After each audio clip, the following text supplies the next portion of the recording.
Excellent. Right. Questions for the panel? Yeah? Yeah? Good. Okay. Isabella, you can go first. Hello. Okay, so we have a specific question. What did you learn from the floods? So obviously several roads were closed off during the couple of floods that happened in the last decade or so in Oxford. Obviously that creates a sort of natural experiment. Did you learn something that was useful in terms of what might matter in transport infrastructure and what could be changed? And then we had a really interesting discussion about how realistic or viable some of the potential future options might be. And a sort of specific question arising from that is, what central government funding is actually available to us, to Oxford, to make these changes, and how possible is it that we could get hold of it? Thank you. Excellent. I didn't expect floods to come straight away, so thanks for that. Ella? So we had some really great discussions around this table. One big theme was around how radical we were actually willing to go, and we were quite a radical table. We were into the big ideas here, but bearing in mind that being radical could trigger more funding, because we also talked a lot about having to have funding from central government. Has the underground been seriously costed for, in line with the radical ideas? And just one quick point around this idea of there being multiple stakeholders, and actually is there a space for TFO, Transport for Oxford, and coming together a bit more to create these radical solutions? You've invented a whole extra government body, brilliant, thanks for that. Our two questions focus very much around traffic. So the first question is, 40% of through traffic is at the city centre or ring road, and how can we discourage 45,000 cars from entering the city each day? And our second question is around congestion charge. Would a congestion charge be a good idea, and can we use the revenue to fund cycle and bus infrastructure? Lots and lots of questions around funding. So our question is, we discussed a lot of different things. We found the issue quite a complex one, lots of impossible choices. So we wanted to ask the different members of the panel, in their opinion, what is the first thing that we should do? Always that question. Nick?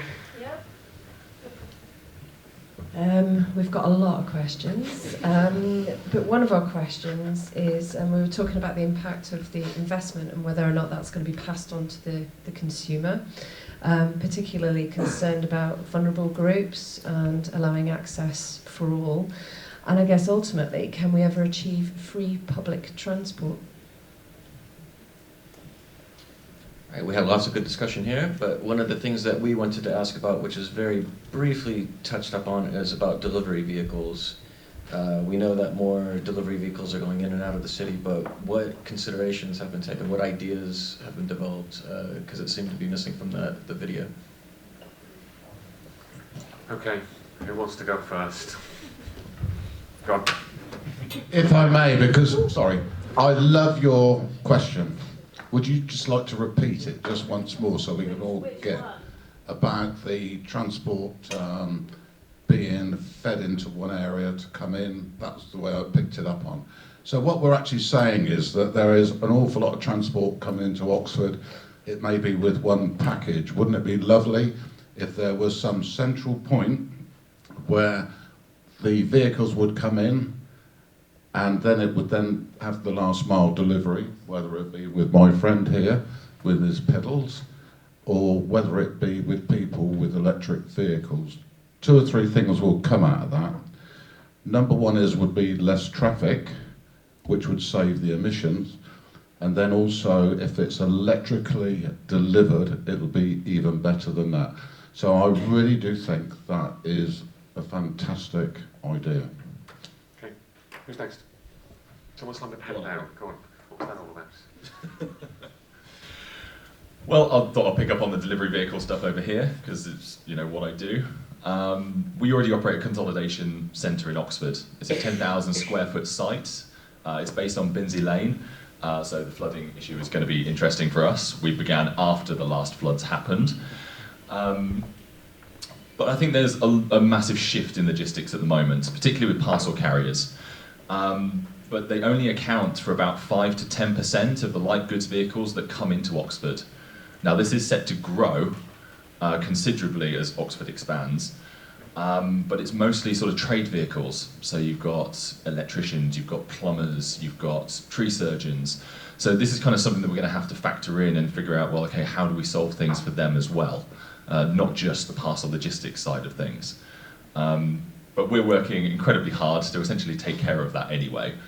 We work with a wide-ranging local suppliers, public bodies like the NHS now, and they are shifting and moving to zero emission basically as quickly as we possibly can.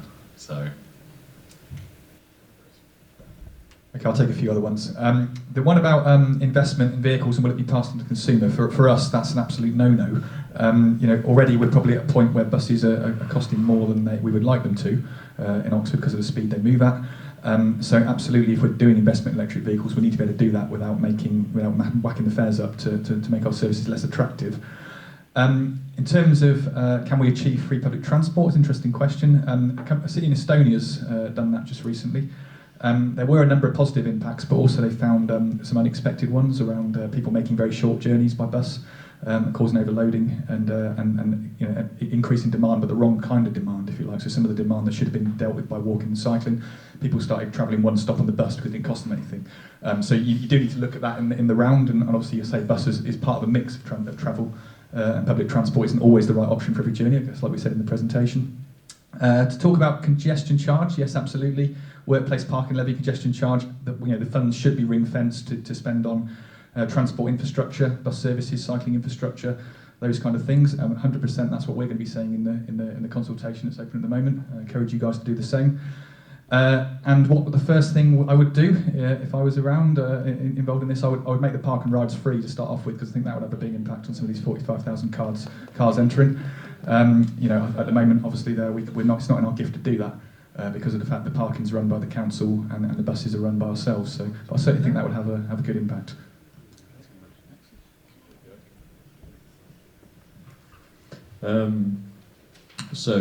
Congestion charge and workplace parking levy. Well, the consultation that's out at the moment sort of starts to detail some of the ideas and plans around that. There's full commitment to use that funding that's raised to reinvest back into public transport, cycling and walking, and they're the sort of the three modes that we're looking at. There's potentially some investment back into encouraging EV use, supporting the zero emission zone as well. But at the moment, it's about hearing what people's thoughts are on it, and I'd encourage everyone to respond to the consultation that's out at the moment. In terms of central government funding, it's really, really disparate. The government for the last 15 years loves competitions because there isn't enough money, basically. It also is heavily political these days. So money goes where central government wants money to go as well. So it's not always clear why money goes somewhere and it doesn't go to other places. So there is some money available. Maybe not as much as we would like. I think it's hard for urban areas at the moment because a lot of the money that is available is actually for supporting housing growth. And the way central government assesses schemes is not great, to put it politely. And it's really hard. We've had people from central government departments tell us that cycling does not deliver houses. I'm putting public transport, and the way the schemes are assessed, it's really hard to prove that. Meanwhile, Copenhagen is delivering 60,000 new homes on a zero-car development basis, built off cycling. So, there's cities that beg to differ with some of our central government scheme assessment people. We're trying to change that as well, though. So some of the reason why we want better data is we've never had better data to really provide a different argument as well. So part of our job is to provide much more informed data to show back to government that there are better ways of providing funding, and there are better ways of using the funding that comes in. And there are still, on the positive side, there are plenty of people in government that are receptive to that. One of the other things they started to look at are things like social impact bonds. So that's been available for a while, where you can raise funding to invest in infrastructure and reclaim the money off savings you make. That needs a lot of close working across sectors. So it might be that we make the savings in health if we invest in cycling. We have to have a clear agreement with health that we get the saving to pay the bond back. But these things are there, and governments start to think these are good ways of raising money. So I think we're starting to turn a corner, but we're still turning the tanker towards a more positive funding route.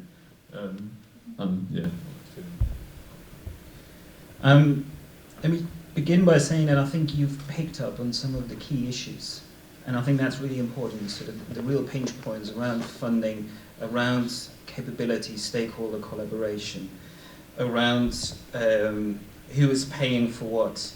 I think those are excellent points, and I think it's good to ask the question about what can central government do, but I think there's also a point where I think civil society, citizens can play an important role, is in making clear to the politicians that you are willing to pay more, or that there needs to be more investment in questions of transport.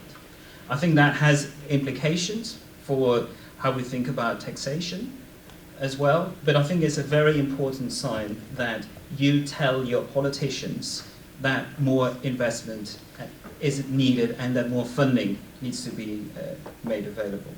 I think part of that is also about where do responsibilities lie and what can various levels of government do. The fact is that the UK, when it comes to transport, is still a highly centralised country. Well, at least we should talk actually about England and Wales. Scotland is different. But it's still very centralised. It's very much still directed from London, despite all the talk about devolution, about the region doing sort of things. We're actually in a city that has good visions, is better in terms of thinking about the long-term future than most in the country. In part, that is because Llewelyn and his team are relatively well equipped. We have good people here, but what they can do is very limited because they got very limited authority to make things happen.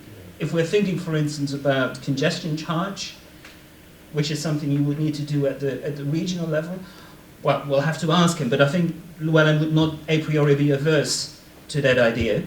But it's just not going to happen in the current setup, because it will have to come from the state.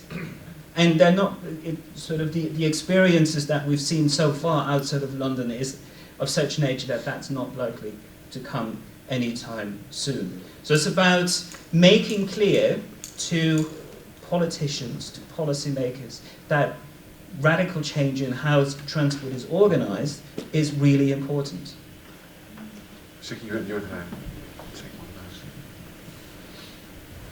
Thank you. In terms of what I would do first, I think for yourselves really is lead by example. There's some fantastic ideas that come out of the room, and if this is the vision that you want to make net zero before 2050, then looking at all of your policies collaboratively, absolutely the way. So collaboration is key. The fact that we're even having this event is evidence that we're in a positive space. But things like public procurement, where are you purchasing things from? How are you purchasing them? What types of vehicles are they coming on? You know, the deliveries that you're getting, every time you click send on your online delivery order, think twice about, do you need it now?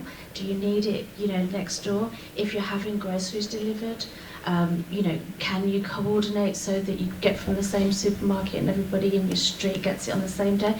Simple community things like that as well. Government funding, you're already a Go Ultra Low city, which has been fantastic in a lot of the things that have been done in Oxford, because there's access to that funding here that not many other cities have got. The other ones are Bristol, Nottingham, Dundee, London, and you can see all the positive things that have happened there in terms of EVs, electric charging and what have you. Going on from Luke's point, it seems like Oxford Bus is doing okay. That's not the picture across the rest of the country. Bus patronage is down. People are not using the bus because it's not convenient for them. The route doesn't take them where they want to go. Numbers reduce. Bus operators don't renew their fleets. Our bus registrations are down 30%. So it's all well and good saying get the bus, but it's got to be a new clean bus, and operators need to be able to afford a new clean bus. And at the moment, that is a real struggle. So I say, lead by example and use it so it becomes more profitable, and then we can get cleaner. Thanks, Sukky. Yeah, just build on that. Obviously, last week you might have seen Wrightbus going into administration in Northern Ireland, and one of the reasons they did state was the move from diesel to EVs as a reason for the collapse of the business. There is government funding available for low-emission, ultra-low-emission buses. It comes very lumpily. So you'll have nothing for 18 months, then a big competition will come round that you suddenly scramble around, get a big bid in and fire it in. So that gives you a feast or famine kind of situation as a manufacturer, because you get a load of orders that you have to deliver by a certain date and then nothing. And that's kind of where we're at the moment. We understand the competition is going to be running around the end of this year. That's been announced by the government just recently. And to take your point at the back there, the more ambition we show and the more things like this we do that join up and talk to each other, the better. Because the more scope we've got to do bigger things, and some of the things we're doing with Local Energy Oxford, the Super Hub, those kind of things can all help us jump the queue on those sorts of funding if we present it in the right way and work together. I've got a question, which is something keeps coming up, which is, to use your phrase, getting stakeholders to work together, right? And it's a thing we see in all sorts of areas. The one I was using earlier is, don't get me started on health and social care. How do you make that happen? You guys are sort of part of this sort of network, you're stakeholders to some degree. How do you help people get that joined up collaboration? Anyone? Silence. Yeah. So I was talking at a Nesta event last week, which is Nesta's like the government innovation group. It's very Shoreditchy, as I call it. It's good, but I'm not sure how often it goes out of London. The biggest problem we've had with austerity and cuts is the cuts to the people who have the soft skills, and I think that's what we've stopped doing. So when I started work in local government, which is getting further away than I wish to imagine now, but part of my role was community development, and we had quite a lot of investment into community development, and that was just going out and talking to people. So you, as an officer in transport, you always had some idea of what people were doing, because you always had people doing that. And the reality is they've been seen as sort of luxuries, and I think we've gone through this massive dip with the funding, and we've lost a lot of those skills, and they're actually the hardest skills to develop, because it takes a lot of time, and generally at the beginning you do get thrown in a deep end and you learn quickly. I think we've got an opportunity to really ramp up quicker though, because there are a lot of tools available now. So the tools that look at social media but also pick up social media if it's done in the right way. You can start to look at how people are feeling about things. You can encourage people to have an opinion through other channels other than face-to-face, but you still need that sort of face-to-face interaction. So one of the things we've been trying to do is to do more of that community development work. We've had some funding through Europe, ironically, Horizon 2020 funding, and we've been doing that in Barton, and it's been brilliant. It's actually been really, really good, and we've worked, but it's shown how much focus you need a whole team to work with one community. But it's been really good in getting ideas out of people and feeling like they have a say, and I think that's hit home to me. We need a lot of work, because that's one community, and it's spent about 18 months working with them. So we now need to do that with lots of different communities. One last point, David's got a point, I think the question of stakeholders, we are all stakeholders. As far as I'm concerned, the more I can spread the message about, being more sustainable, I just hope that other people will get together and embrace that too. And I think that this is a fantastic thing which has been put together, and we really are all responsible in this room to be very positive about how this goes forward. And I'm sure with the feedback which will be coming through, it will give other stakeholders an opportunity to step up the mark as well, to say, well, actually, didn't think about that, we could do this. So I'm looking forward to more positive news coming from this event. Great, thank you very much. Thank you very much to the panel.